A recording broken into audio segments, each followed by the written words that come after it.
Of course, a lot of American filmmakers are well aware of this too, among them Sidney Lumet, who for nearly 30 years and with some 30 films has consistently encouraged audiences to take their minds with them when they go to the pictures. 21 of Lumet's films have been made in New York because he dislikes working on the coast. Yes, I know New York is on the coast too, but in film speak, the coast always means Hollywood, California. It was therefore appropriate that a gala dinner to honour Lumet's achievement should have been given a few days ago in New York, in the not quite completed American Museum of the Moving Image. All manner of stars were there, and so was Tom Brook, reporting for Film 85. Although Lumet has a rather unassuming presence, he has worked with some of the greatest names in Hollywood. Paul Newman, Al Pacino, Richard Gere and Albert Finney have all acted in Lumet films, and they were there with others to honour him. He's probably made more bad films than a lot of people, and more good films than a lot of people, because he works. Sidney likes to work. He likes to be occupied. He likes to be making movies. And there are very few, if you look at the number of movies he's made, there are very few directors who do that many, who deliver that much.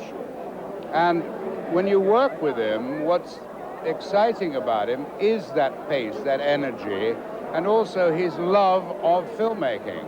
Lumet's career as a director began in television in the 1950s, when he worked with one of America's best-known anchormen, Walter Cronkite, on a series of historical docudramas. And you were there.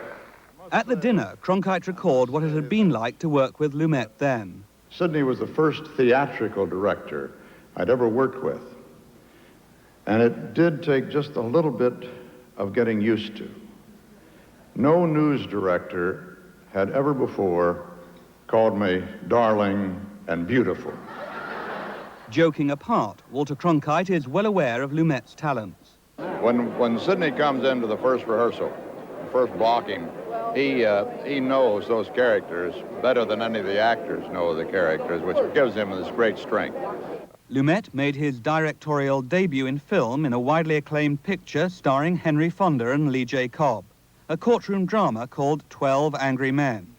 He then went on to direct a number of other pictures based on plays, among them Long Day's Journey into Night. In the 70s, he made his well-known New York-based dramas, Serpico, Dog Day Afternoon, and Network, and also a thriller, Murder on the Orient Express, which starred Albert Finney as Detective Hercule Poirot. Monsieur Hercule Poirot, the famous? Precisely, and he is also a personal friend of mine. Albert Finney recalls how Lumet's casting of the film played a crucial role. You know, he had Ingrid Bergman in it, Lauren Bacall and Shaw, I mean, all kinds of named actors.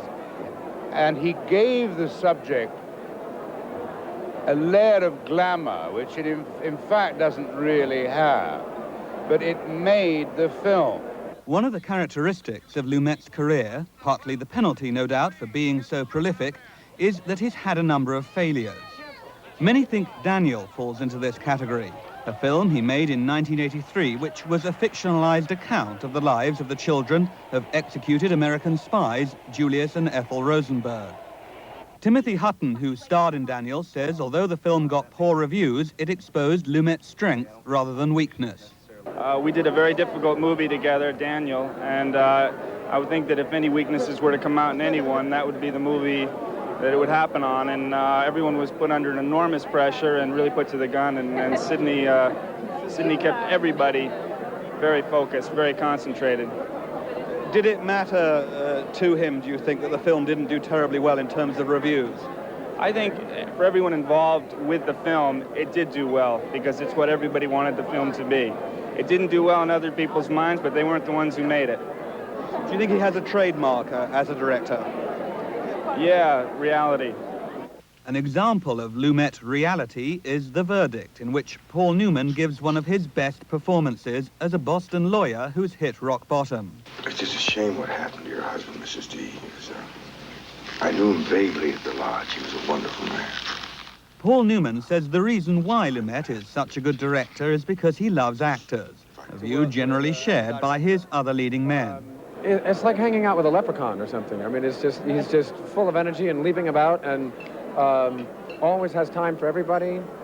He knows how to speak the cameraman's language and the prop man's language and the actor's language, and he's something about I don't know. I've never seen so much energy packed into one person. And as a result, he's extremely charismatic and pulls the best out of everybody. Does he give very close direction? Yeah, what he does is he rehearses for 2 to 3 weeks. So you get all set and you're really ready to go.